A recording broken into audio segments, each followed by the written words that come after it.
First thing I'm going to say is that the first part of the presentation that we're going to do is on anti-aging. And you know what I try and ask people is that, you know, have you ever thought that you know, when you're looking at aging, when you're looking at the whole thing about aging, why is it that you get to be, you know, when you have a baby, right? You know, he's 3 months old. He's 3.5 months old, right? And then all of a sudden, you know, they're 5 years old. They're, you know, and they made it to 21, right? And then all of a sudden they're 30, and oh man, made it to 50, right? But when you get to be, you know, 70, 80, all of a sudden you start to feel like, oh, I'm supposed to feel old, right? Does anybody ever notice that? That people tend to do that. My mom and dad, my dad just turned 80 in December.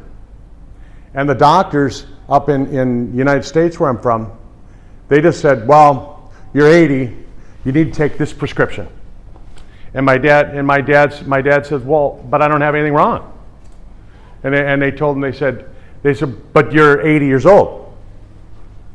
You need to take that. What do you think of that? Is that good?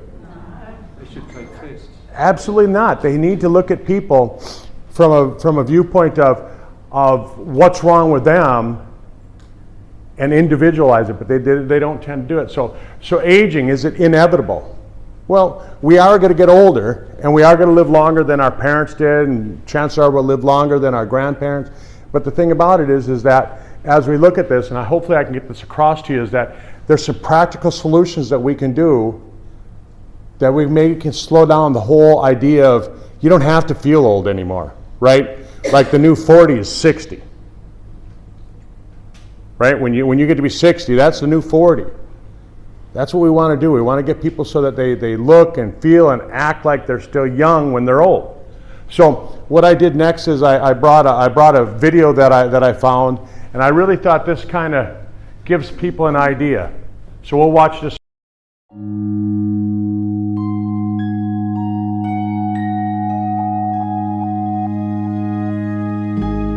What will your last 10 years look like? Will you be quick enough for a game of tag with your grandchild? Strong enough to embrace every moment?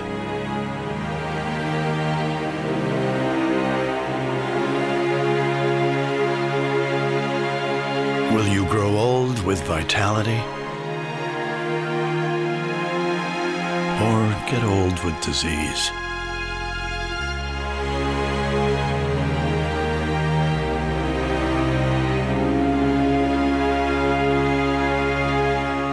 It's time to decide. The average Canadian will spend their last 10 years in sickness. Change your future at makehealthlast.ca. Right? Do you want to be the guy that's playing with his grandchildren, enjoying life with his family, or the guy that's in the nursing home, right?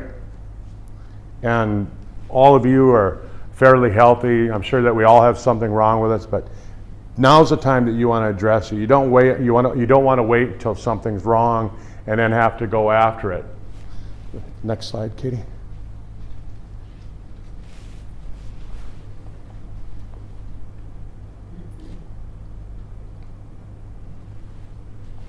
So when you look at anti-aging, and we talk about anti-aging, there's animals like jellyfish. When I was out fishing with Trevor the other day, we saw jellyfish. Jellyfish are like almost immortal. They never change from when they're a baby jellyfish to when they're an old jellyfish. Biologically, they're the same.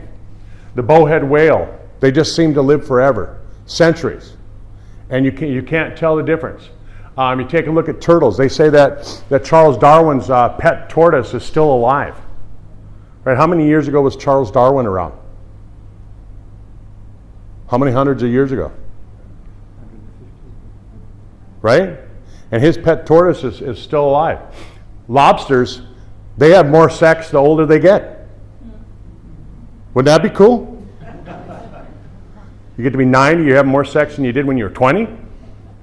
That'd be kind of fun. You wouldn't remember it, but.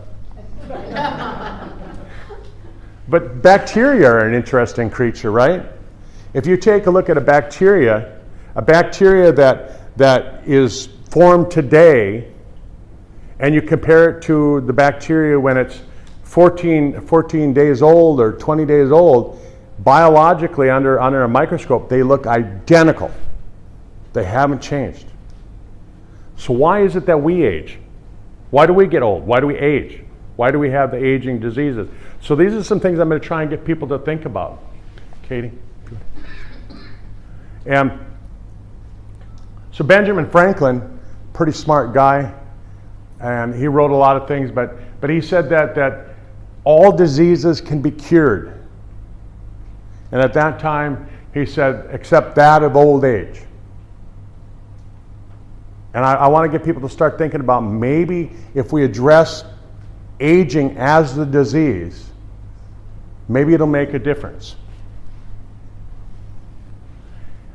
My boy, who's 26 now, he's in medical school. He's in his third year to medical school, and I was talking to him about 10 years ago, and I've always kind of been into this anti-aging. Originally I wanted to live to be 100 years old. And at 100, I wanted to be as healthy as I possibly could. I didn't want to have anything wrong with me. And now it's changed. I want to be 110. I've added 10 years to it. I'm 55 now, so I'm at the halfway point, right? And I really feel now, with some of the things that I'm doing, I feel like I'm healthier. I feel like I'm stronger today than I was 20 years ago when I was 35, right? And when I'm 70, I want to feel stronger at 70 than I do at 55. But my son said to me, he said, Dad, he said, why do you want to grow old? He said, all that means is that you're going to have to be on all these medications. You're going to have all those old age diseases. And he was looking at things from a different point of view. And he's saying, why do you want that? And some people I talk to, I treat a lot of people. I treat some people who are 98 years old, patients of mine who are 98. I treat some 90-year-olds, some 92 years olds, and I ask them all kinds of questions, and because I want to learn from them, right? I mean, what's the best way of learning how to get old? Talk to an old person, right? And so I'm asking my 98-year-old friend. I said, what's the worst thing about being 98 years old? What do you think his answer was? All his friends were gone, right? And so he's lonely. He's there by himself. And so Katie and I were talking about it this morning, that wouldn't it be nice? Here we are in this room, all of us, and even though Trevor stole my apple pie, we'll let you stay with us. But I'm just kidding. But wouldn't it be nice if here, us group of people, that I can be back down here speaking in 20 years and we're all going to be sitting here, we're going to be a bigger group because we all want to find out how to stay healthy and live longer? And so that's kind of like the idea that I want to project, so that when I'm 98 years old, I'm hanging around with a bunch of people that I've known for years, right? Wouldn't that be fun? So, the next slide.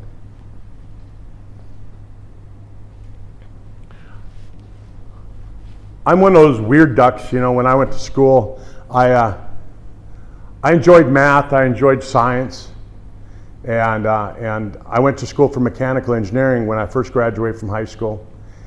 And I got into my last year of engineering, and I just realized, this isn't what I want to do. I want to work with people. And so I switched into chiropractic, and I graduated from chiropractic college in 1987 when I was 26 years old. So I was a doctor when I was 26, and opened up my own practice. I didn't know what I was doing. I had never taken a business class in my life, and I opened up my own practice, and I got kind of bored with it, and I started doing what was called functional medicine, right? Where instead of looking at wait until your heart started to fail, why don't we do some things before it starts to fail? Why don't we look at things from a little bit different aspect of it? And so that's kind of how I started to attack it. And then around the time of the new millennium in 2000, I really got into anti-aging. And it wasn't really popular back then. When I said anti-aging, people would look at me and they go, Oh yeah, you're one of those guys.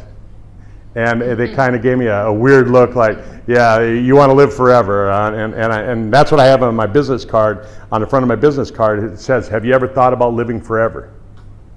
Right? Has anybody here? Have you ever thought about living forever? Right? I'm sure most of you have. You just don't dare raise your hand, but right? I mean, you thought about it, right? But you didn't raise your hand. I thought about it from a soul perspective that we do. Yeah. But that's what people say, is they say, well, I thought about it from the soul, there's a spiritual side of it. Some people will say, oh, yeah, I don't want to do that. And I didn't ask if how you thought about it. I just asked, did you think about it? And the answer is usually yes, people have thought about it. But have you ever thought, besides the spiritual side of things, the soul side of things, if you were to live forever, Shane, what would you need?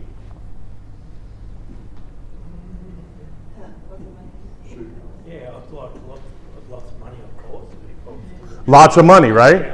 Why? Just to sort of, I mean, I know money's not everything, but it helps us in a sense to, live better, enjoy life better, travel. Sure it does, right? So like Shane just said, if I'm going to live to be 100 years old, do I want to sit in some flat apartment somewhere in the middle of a city? No way. I want to be doing like Jim is, going to Cambodia, and I want to go to Thailand, and I want to go to the Antarctica. I want to go to Russia. I want to go to Europe. I want to go to the North Pole. I mean, there's so many places that I want to see. Guess what that takes? Money, right? You know the other thing that costs money is staying healthy, right? I mean, here in Australia, I don't know if it's different here than it is in the States, but in the United States, we've got a healthcare system, and they'll pay for you if you're sick, right? Is that how it is here? Have you ever gone to your insurance company or gone to the doctor and say, yeah, my insurance is going to pay for it. I want to do something that keeps me healthy. Do they cover that? No, right? You guys maybe have a little better than we do there, but if we want to do that, like if you're sick up there, not only does your insurance company start to kick in, right? But a lot of the churches, if you belong to a church, they'll throw a fundraiser. Kurt got cancer. We're going to throw a fundraiser for him. We're going to raise some money. But go to your church and say, hey, I'd like you to have a fundraiser. I want to live forever. You going to raise any money? Are they going to raise any money for you? Maybe on Kickstarter, you might get some people into. But not to live forever. But they're not going to do that, right? And that's the whole thing. So I try and tell people that you need money. And then the other thing that you need is you need your health, right? Because who wants to live forever if you're stuck in a wheelchair like that guy in the video, right? If you're rolling around and somebody has to feed you and somebody has to change your diapers and things like that. It's like, who wants that? Who wants that? I want to be fishing with Trevor. We're going to have a big boat, right? We're going to be catching big fish, not those little ugly ones that we caught out here in the bay, but right? And we're going to be having some fun. And so that's what I'm kind of looking at. 2 months from now, I'm going to open up a stem cell clinic. We're actually going to do stem cell injections into shoulders and knees and backs and things like that. We're going to be doing some little bit different therapy that's kind of on the edge, right? Kind of on the edge.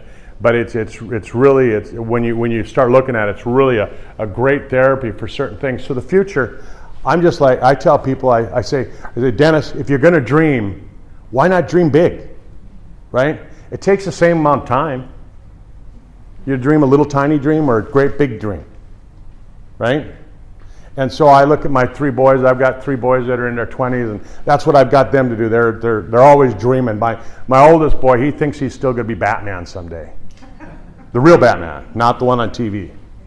And we look at things like that, and it's just crazy.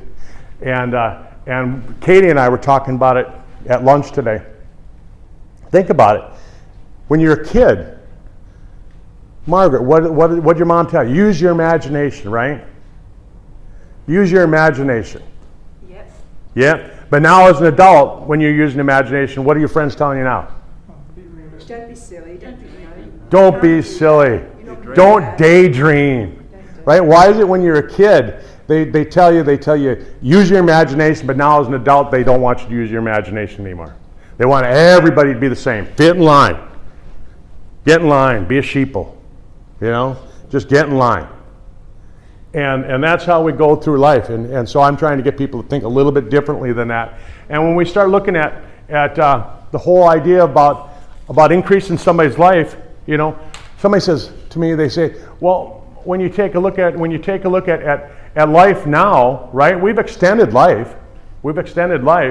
People are living longer. But this over here, the red, the years of being diseased, is what we've extended, right?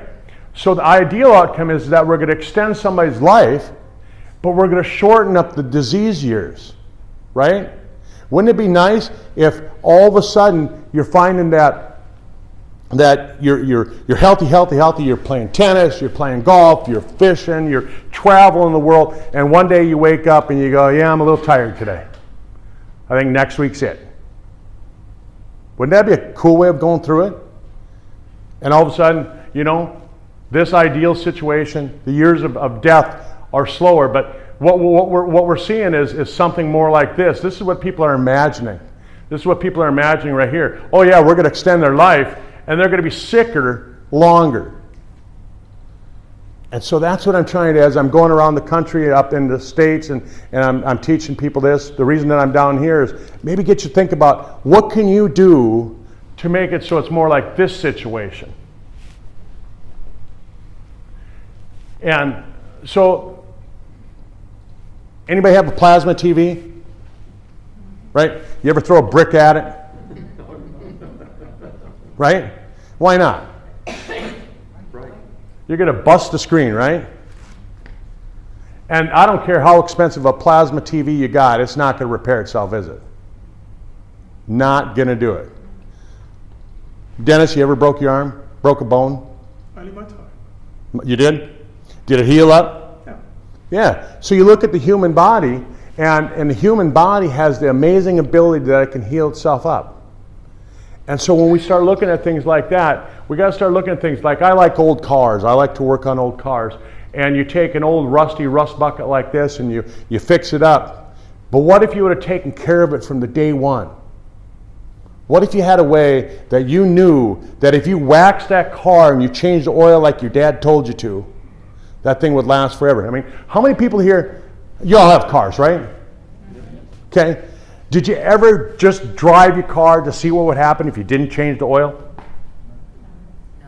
Why not? John, why not? I use royal oil. Right?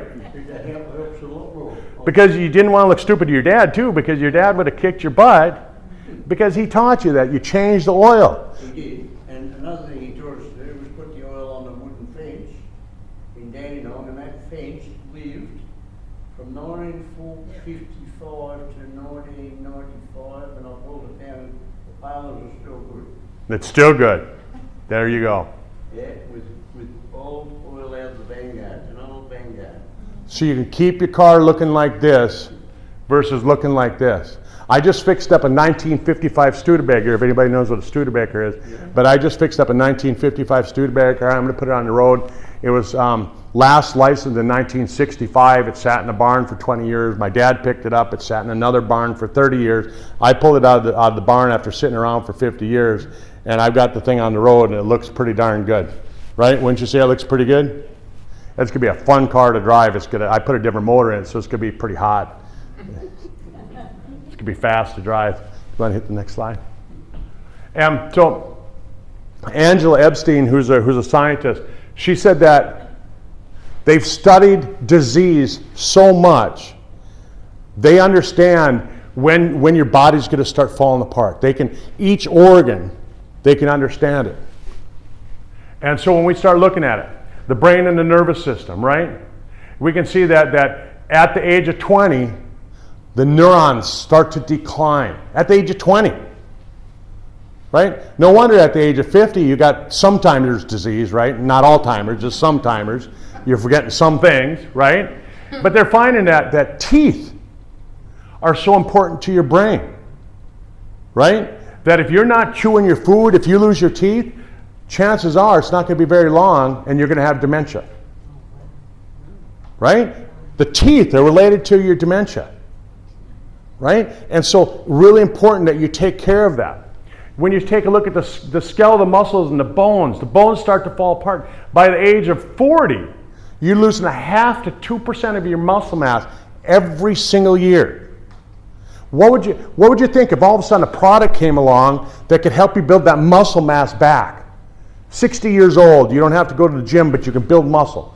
Who'd want something like that? Right? Do you know other people that want something like that? You're dang right. That's why the National Institutes of Aging funded $21 million worth of research into developing a product that'll make your body build muscle. It's really cool when you start looking at it. You look at the digestive system, and I think the digestive system is so strong. I was at an anti-aging seminar down in Orlando, Florida last April, and they were talking about how the healthy bacteria in your gut are so important that the bacteria actually decide what mood you're going to have for that day, right? So if your spouse is having a bad day, you should start thinking, what's wrong with your gut, right? Would you ever ask that? Would you ever ask your spouse that? Not before, but now I know that. Now you know you would. You say, I need to make you something else to eat today. But it's so important. And all these chemicals that are in our food, right? And it's no different down here than it is up there. When I was flying down, I was talking to a guy from New Zealand, and I was always taught as a doctor that the best beef you could get came from New Zealand. They had the strictest cattle laws. They didn't allow any antibiotics. They didn't allow any hormones, anything like that. And I'm talking to this guy. He said, oh yeah, that changed about 20 years ago. The beef from New Zealand is just as bad as the beef from Argentina, just as bad as the beef from the United States. It's all loaded with chemicals. It's all coming out of feedlots where they're walking around in manure pits that are 20 feet deep. Like, what's wrong with us? Why would we eat meat that's walking around and that kind of stuff, right? No wonder so many people are going vegan. They see that kind of stuff happening. And so that destroys the gut, it destroys the liver, and that's so important. We start looking at our lungs, right? At the age of 40, the cartilage and the muscles in your chest, it's gotten so hard that you can't take a deep breath in. Remember when you were 10 years old and you'd be with your buddies and you try and take that deep breath in? You remember that? And you do that with your friends? Do you ever do that? Yeah. Try and do it now. You'll pass out, right? Because you can't suck that air in. You start looking at the heart. Cardiovascular disease. After World War I, all these American doctors were over in Europe helping, doing stuff in the war effort back in World War I, and they learned about this German machine, this EKG machine, and they brought it back to the States, and it wasn't the FDA then, but whatever agency it was of the government that said, hey, we got to see if this stuff really works. It took them 5 years to find enough people with heart disease to actually approve the EKG machine. 5 years. How long would it take today? 5 minutes. They could test all of us here. Well, maybe not us because most of us take good products, but you could go out there in the hallway and you could probably in 5 minutes, you could find enough people to prove the EKG machine works, right? And so our heart starts to fall apart, and now 20-year-olds are having heart disease, right? The kidneys. Wow, I mean, the kidneys are so important. And it balances the pH in your body. We've all heard of people saying, oh, this alkaline water is so good for you, and you want to have the alkaline, you want to have the right acid, and you want to have this, you want to have that. Your kidneys maintain this acid alkaline balance all the time.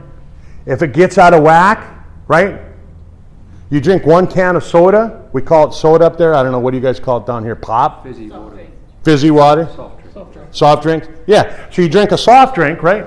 And do you know how many, 1 12-ounce can, do you know how much water, pH balanced water you have to drink to balance out 1 soft drink? 10. 30. 30 glasses of water to balance out 1 soft drink. Holy cow, no wonder so much of us are sick. We have kidney disease. Kidney disease is one of the top 10 killers up in the States. Crazy. And we sell so much soda now, it's just amazing. And I don't know if you guys do the same thing here, but it is a big seller because of that. People are just addicted to it. Your skin, right? And we talk about anti-aging. Most people are like, I already use a skincare product, right? That's what they think of right away. They think of how they look. You look at the hair, right? And your hair, it starts to break down. And most of these shampoos that we have with sodium lauryl sulfate in them, so all these chemicals, what it does is it changes the cycle. The hair has a growth and hibernation cycle, right?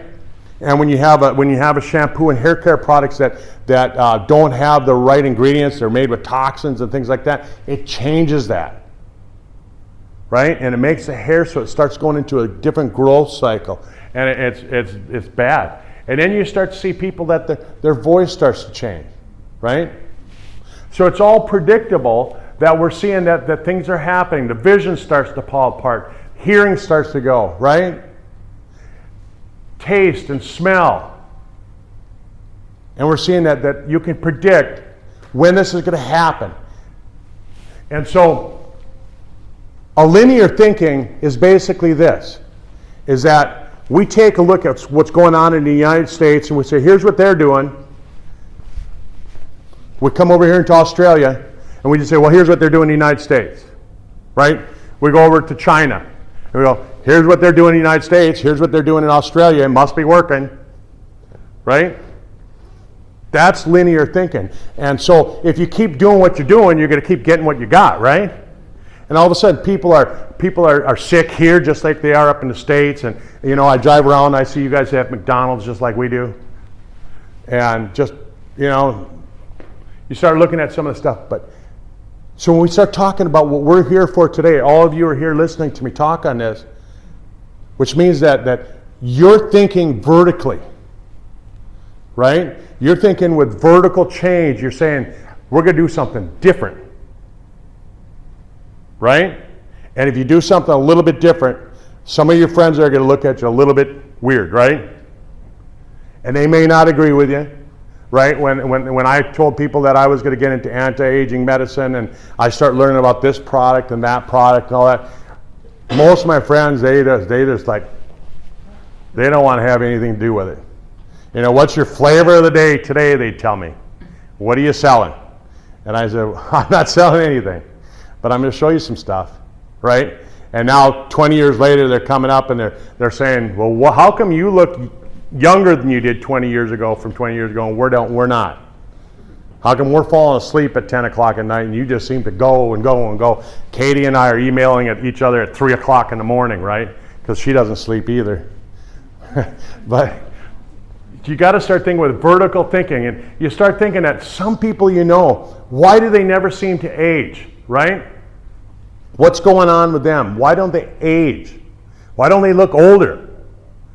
And so genetics plays a part with it, and genetics is like a 10 to 20%, right? But it's the environment that you're putting that genetics in. And some people, like, anybody here remember George Burns? Right? And so I remember did you ever watch Johnny Carson, the late night show? Okay, so it was a late night TV show up in America, and Johnny Carson was interviewing George Burns the year that he turned 100. And I remember watching this episode, and Johnny Carson asked George Burns, well, what's your secret? And George Burns said, I just don't listen to my doctors. As he had a big stogie in one hand and a martini in the other hand, right? That's what George Burns did. But I don't know if he ever actually smoked a cigar. He just carried it around, maybe chewed on it a little bit. But he always had a martini in his hand. And you start looking at that, he had the right kind of genetics that he could do the wrong things and still live to be 103, right? Most of us don't have those genetics. So we have to look at what can we do with our environment to make it so that we can live longer and healthier and change those kinds of things. Sugar is so bad for us. Sugar is one thing that it's actually a toxin. When you look at it, it affects every cell in your body, not in a good way. And I remember looking through some old magazines I picked up at an auction sale up there. This farmer, he had big boxes of these old magazines from the 1950s and 1960s, and I was paging through them, and they had advertisements in there, and they showed the guy on the beach. You remember this ad? And it showed the big guy kicking sand in the face of the little guy. Remember that ad? And basically it said, eat more sugar. Right? If you go back and look, back in the early 1900s, the average person, I'm going to talk about America since that's where I'm from, the average American back in the early 1900s, we consumed 12 pounds of sugar a year. So about a pound a month, that was it. How much do you think we consume now? Pound a day almost. 144 pounds a year. So we took and we multiplied it that much, right? 12 pounds a month. Holy cow, I mean, no wonder we're sick. No wonder we're all fat, right? Because we're all eating all this stuff. And you start looking at it. Wheat, right? Wheat turns into sugar. Celery turns into sugar. Bread turns into sugar. And our bodies just weren't designed for that. So what happens is it affects everything. It affects your hormones. It affects your mood. It affects your metabolism.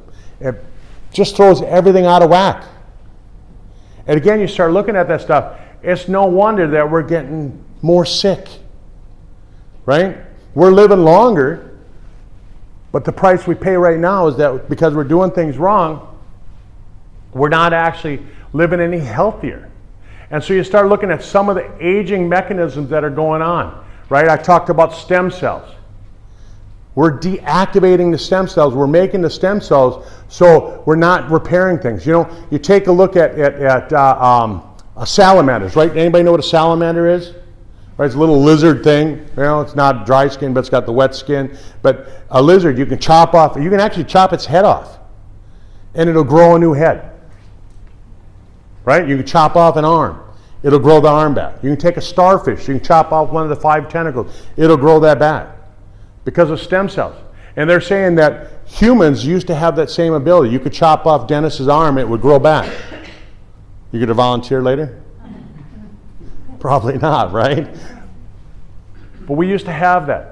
Telomeres, right? We've all heard of telomeres. Telomeres are something after the 2009 Nobel Prize. We all heard about telomeres, and what telomeres are like that fuse that was lit the day that your mom and dad got together and conceived you. A fuse lit, and it's burning real slow, and then all of a sudden you get to be 20, it's burning a little faster. You get to be 30, it goes faster. You get into your 40s, it's burning faster. You get in 50s and 60s, and it's burning. And by the time you get to be 70 years old, it's burning like 5 times as fast as it did when you were in your teens, right? So we want to take and we want to figure out what can we do to slow that down. AMPK, this enzyme, lipofuscin, right? Lipofuscin is the fatty buildup that your body builds from burning fat as energy. You start talking about mitochondria, right? Mitochondria is like the nuclear power plants in the cells that gives the cells energy. Endothelium, the genes, you know, when you take the genetics and you put them in the wrong environment. Maybe you take and you put somebody with bad genetics, you know, like say somebody that doesn't have George Burns genes, and you give them a cigar, right? Bad gene expression. Glycation, right? Real similar to lipofuscin, except that's from sugar, right? When you burn sugar as energy, it creates a sugar coating on the cells, right? You would never dump sugar in the oil filter in your car, right? Why not? It's got to plug it up. And that's what it does in your cells. It plugs it up. So pretty soon the cells just aren't going to operate that they're supposed to. As you get older, because of certain things, what happens is that your DNA doesn't repair like it's supposed to. Your body doesn't build protein the way that it does. The immune system kind of goes to sleep. And that's why as people get older, you start to see that they get sick more often. And when they get sick, they don't get as healthy. They don't recover as quickly.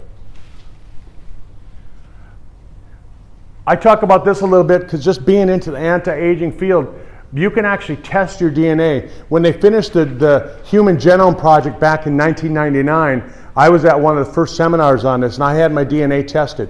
It cost me $3,000 to get my DNA tested back in 1999, and I found out it was like having an owner's manual, right? And so like when you buy a lawnmower, you buy a tractor, you buy a car, don't you get an owner's manual with it? Yeah. When you buy a TV set, you get an owner's manual with it, right? Helen, wouldn't it have been nice if somebody would give your mom and dad an owner's manual on the day you were born? No, absolutely. right? And they would say, here's what you need to do, take care of Helen so she can live to be 100 years old. That's what these are. That's what these tests are. This Smart DNA, this is actually an Australian company. Right? So if you want to have your DNA tested, you can order it through them. So the sirtuin genes are a gene in your body. These are the repair mechanisms. These are the genes that they discovered that what they do is they go around and they repair things, right? But what happens is as you age, they actually start to slow down. And so back in the late 90s, they discovered that red wine has an ingredient called resveratrol. Has everybody heard of resveratrol? Right? It's in red wine.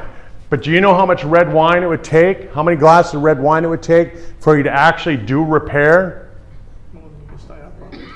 More than you want to drink today, right? How much would you guess that it would be? 100 glasses a day. 100 glasses a day. I mean, nobody's going to do that. If they are, they're probably not going to remember to do it again tomorrow. But Fortune magazine said that red wine, what did we read this morning? How much did they say was going to go up in price? 26 billion? $26 billion industry, they predicted, because of the resveratrol. And then, of course, then there was all these other companies, the drug companies, they came out and they said, oh, no, that's wrong. The difference was is that when they did the original studies on resveratrol, they were using freshly squeezed grapes. They were squeezing it out right away, stepping on it or whatever they do, right? Isn't that how they make wine? They step on it. But when the drug companies did their studies, guess what they did? They used resveratrol that had been sitting around for a week or 2 weeks. It had been sitting on the shelf. And they said, that doesn't work. There's a difference there, right? It's just like if you study a synthetic versus a natural, it's not the same thing. It might look similar in a lab, but it's not the same thing.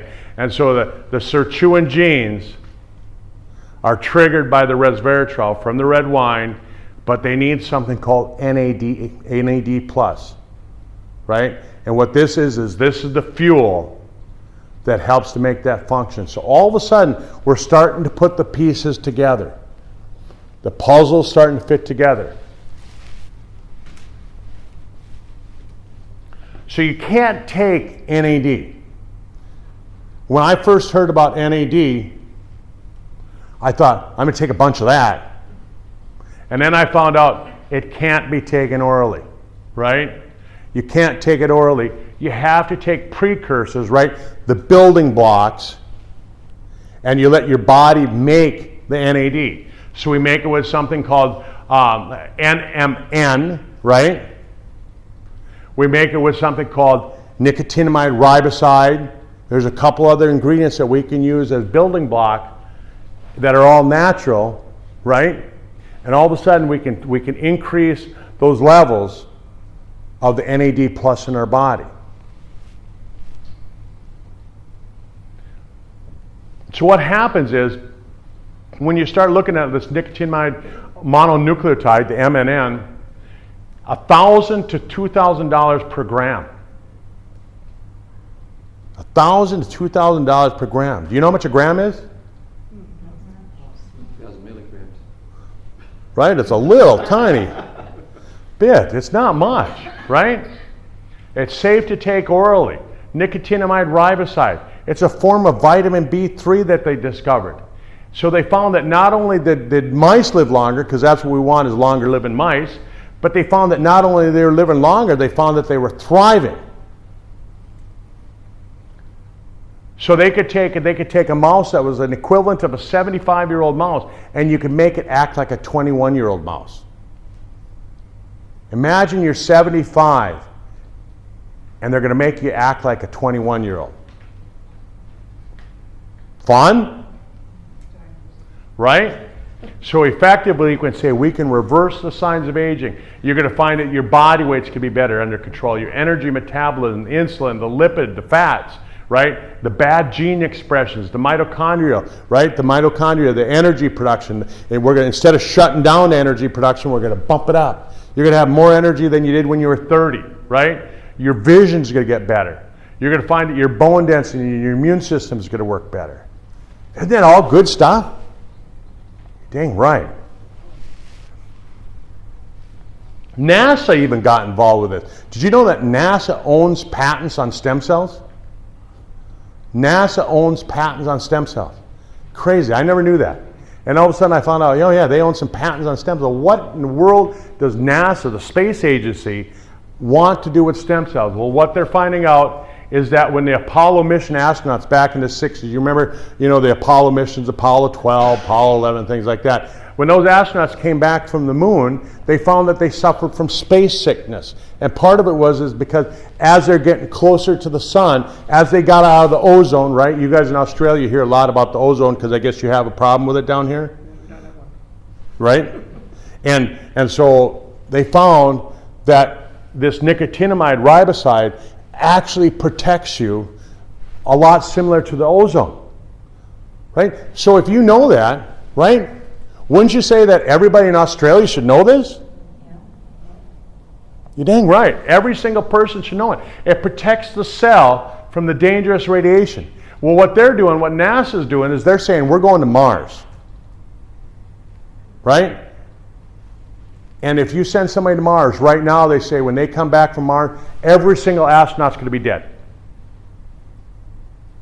Cancer. Because they got exposed to too much radiation.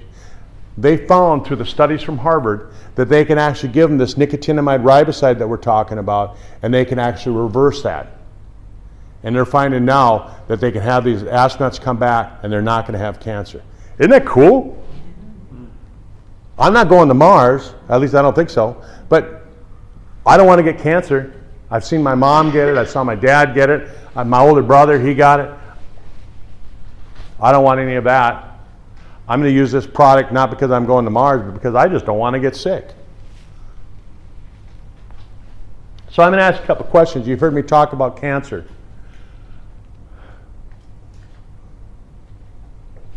Everybody if you could eliminate the gene that causes cancer, I want you to stand up. If you think that would be a good thing, right? If you could eliminate the gene that causes cancer, don't be shy. I want you to stand up if you think that would be a good thing. Right? For those of you that stood up, you just eliminated the human race. Right? Because the same gene that causes cancer causes life. Right? The same gene that causes cancer causes life. The thing about it is that what we're doing is we're triggering that gene to work in a different way than it's supposed to work. So you don't want to get rid of the gene, you just want to shut it off at the right time, right? When your little boy is growing up, you want that gene working, right? Because he's growing. But when you're 60, you don't want that gene going on. I don't want to grow a nose out of my ear, right? And that's what tumors are. It's just turning it on at the wrong time. And so you don't want to eliminate that gene. Second question I'm going to ask is that if we could stop cancer today, if you could eliminate cancer, all cancer, how much do you think it would change the human lifespan? What do you think? How many years do you say that the human lifespan, average human lifespan would go up? Definitely. Did not ask me, I might know the answer. Friday. You know the answer. Yeah. How many years would you say? Wouldn't have a clue. Huh? Wouldn't have a clue. I don't think it would. If we could do it, do you think that it would raise the lifespan by 5 years? 10 years? 20? Potential indefinite. If you eliminated cancer out of the vocabulary, you would only change the average lifespan of a human by 2.5 years. Or 2.5 years, that's it. Right? But look at this. Think about the Australian government. Think about the United States government, the National Institutes of Aging, the National Institutes of Health, the President's Council on Cancer. How many gazillion dollars have they spent? When President Nixon was president in 1972, when I was 10 years old, he started the President's Council on Cancer. He said within 5 years we're not going to have cancer anymore. Millions of dollars have been spent on it to change life by 2.5 years. Right? Isn't that crazy? Why is it only What's that? Why is it only 2.5 years? What? I didn't get that. Well, because it's not going to extend anybody's life that much, because the change in the actual lifespan just doesn't change that much by getting rid of the cancer. Because the average person who gets cancer, if you take a look at what they do for treatment, they live 5 years. So that's why it would only change it 2.5 years. But you got all that money being spent on it. You got all the money spent on heart disease, right? Why don't we take and start putting our money into treating aging? Because that covers cancer, that covers vision, it covers kidney disease, it covers heart disease, it covers them all. But you know why they don't do it? Right? There's more money in treating sick people. Right?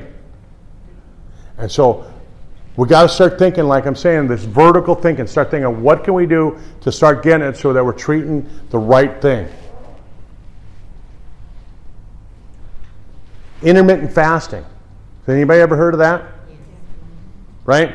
That's where maybe you eat tonight at 6 o'clock, but you wait 18 hours before you have your next meal. Right? And if you do that 2 to 3 times per week, this is something, some information I can give you that you can go home, it doesn't cost you anything, and you can change your life. They found that if you skip a meal and 2 or 3 times a week, you do this intermittent fasting, you can change your life, you can actually extend your life. Right? Who couldn't do that? Eat at 6 o'clock tonight, don't eat again until 2 o'clock tomorrow afternoon. Who couldn't do that? Everybody could do that. You couldn't do that. Right? One guy, he can't do it. Exercise. You don't have to do a marathon. All you have to do is just move. Right? That's exercise. And they're saying that not only do you find that you lose the function to be able to exercise as you get older, this is important, you lose the ability to respond to exercise. Right? You lose the ability. So you take somebody who's older and you put them into a gym, they start working out, lifting weights, and it doesn't do any good. And nothing happens. Right? Because they can't respond to it anymore. So you have to change that. So we're going to make the body so it knows how to respond. And these are the things that we're finding as we look into this anti-aging field, is that how can we change that? We'll show you that. You take a look at somebody who gets a pacemaker, $100,000 or more, right? But if you give somebody, and it extends their life, they say that it extends their life for just a very short time in most people. But you take somebody, you show them how to do some anti-aging stuff. I mean, even if you're doing the most aggressive anti-aging, you're talking less than $10,000 per year. Why wouldn't you want to do that? Right? They're saying for every dollar that you spend on anti-aging, you spend $5 not going to the doctor. 1 for 5 ratio. Isn't that a good investment? If you could go to the bank with that, that's a pretty good investment, isn't it? It sure is. Some people say, oh, overpopulation. If people live longer, we're going to have too many people, right? But guess what happens? We see it here in Australia. As you guys have lived longer, what are you seeing as far as the number of kids that people have? The average family, like when we were talking to Katie's mom, how many kids did your great grandma have? She had 12 and two or three died. She had 12, right? 6th grade. How many did your mom have? 2. 2, right? Nobody has 13 kids anymore. You know anybody that has 13 kids in their family? 1? Yeah, but most families don't do that, right? Because as you live longer, you have less kids. But the other thing is that if you know you're going to live to be 100 years old, are you going to start having kids when you're 20? Probably not. Probably not. You're going to wait till you're 30, right? Maybe 40, right? Because you know that you can do that. The other thing they talk about is the cost of the elderly. Well, if nobody's getting sick, doesn't the cost of the elderly go down? Right? And like Shane was saying, we're going to keep people working, they're going to make more money, so they're paying for their own health care. Guess what happens with the health care from the government? Your government that pays for a lot of the health care in the country, guess what happens to them? They get to keep more of their money. Right? They're going to be happier. So all of a sudden you start looking at aging in a little bit different view. Little bit different. And dollars and cents and all that, it all starts to make sense. It all starts to work together. It starts to fit. You look at these magazines, right? They're all talking about look younger, best skin ever, stop aging, drop a decade, right? Anti-aging, stars top anti-aging, right? Crazy. Everybody's talking about it. Everybody's talking about it, right? So don't you want to look younger too? You don't want to just feel younger. You don't want to just be younger, but you want to look younger. And so you start looking at some of the things again in a little bit different way, right? I mean, I'm a guy, I like to be outside. I like to hunt. I like to fish. I like to be outside doing stuff. I'm getting sunburnt all the time. I got fair-colored skin, so I used to burn all the time. I'd go from red to peel, and then I'd be white. Then I'd go red, and I'd peel, and I'd be white. And that's my skin tone. It's either red or white. And I just thought I'm going to have horrible skin. And I'm sitting out at my friend's house out in Utah, and he gave me this product, and I started using it just because he gave it to me, and I thought, well, I'll try it. And I took a picture that day, and 3 days later, I took another picture, and I compared them. I went, holy cow. You've seen that picture of me, right? It changed in 3 days.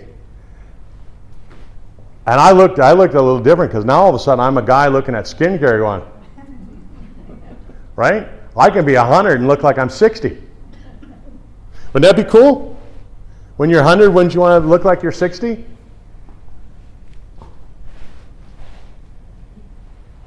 Right? Grow your hair back? So skincare is one of the things that a lot of people think of when I talk about anti-aging.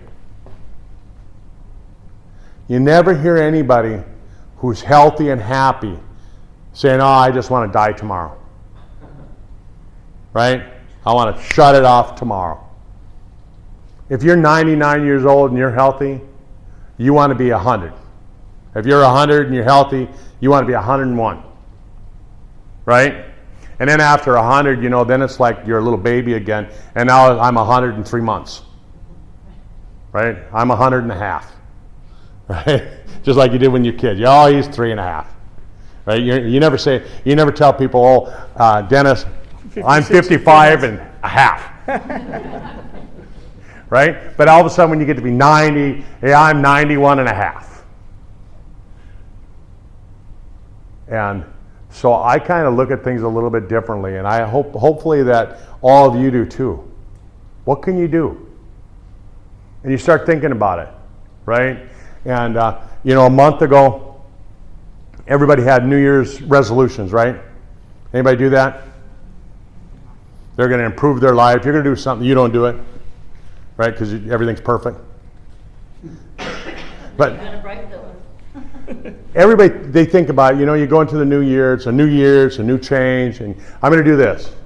And so many times what happens to people is that they set their goals so high, or maybe they do it wrong, they say the wrong thing, they tell their goal wrong to where they can't do it. And then they fail, and then they find themselves saying the next year, I tried that. It didn't work for me. I don't do those New Year's resolution things, right? So I've started to teach people that, why don't you think about it this way? Like I have a New Year's resolution. Last year I lost 40 pounds. That was my New Year's resolution, is I wanted to lose 40 pounds. And I did it, and I've kept it off. Now my goal this year is I want to lose another 40 pounds, right? But I don't say I'm going to lose 40 pounds and I smash it into my head, every day. I don't do that. What I do is I wake up in the morning and I go, what can I do today that's going to help me reach my goal of losing 40 pounds? What can I do? And if you ask yourself that question, if you ask yourself, what can I do to improve my health this year? What can I do to make my life a little bit better? And every day you start thinking about it, because what happens is that if you present a question to your brain's going to always be trying to answer it. Right? You found that? That's exactly how it works. So all of a sudden you start thinking about it. So some of the things that we talked about today. What if you can take and you can figure out, I want to live to be 100. You know, they surveyed a lot of people. I don't remember exactly how many hundreds of people that had made it to 100 years old or in their 90s, and they asked them, so what did you do? What was the most important thing, right? And some people might say, well, they didn't smoke, right? Did you know that 25% of people who make it to 100 years old smoke? Right? So smoking isn't it, right? They look at it and say, well, they're skinny. They got their weight under control.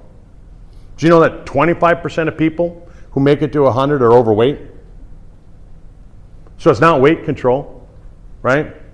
They looked at all these different factors and they said, what's the number one factor, right? Margaret, what do you think the number one factor is for people that make it to 100? Wanting to. Wanting to. Doing what it takes. It's right there. It's right there. And so if you decide that you're going to make it to 100, I'm going to do it, and you start visualizing that what you're going to do, and you start presenting it to your brain, you start asking yourself, what can I do to make it so that I can make it to 100? And you start asking yourself that question. Chances are you're going to have a better chance of making it there. And then don't look at things like compartmentalizing things where you're taking and looking at, well, I'm just going to work on the heart today, right? I'm just going to work on my brain today, right? What you do is you start looking at, what can I do for the whole body? And you start looking at that whole aging mechanism, right?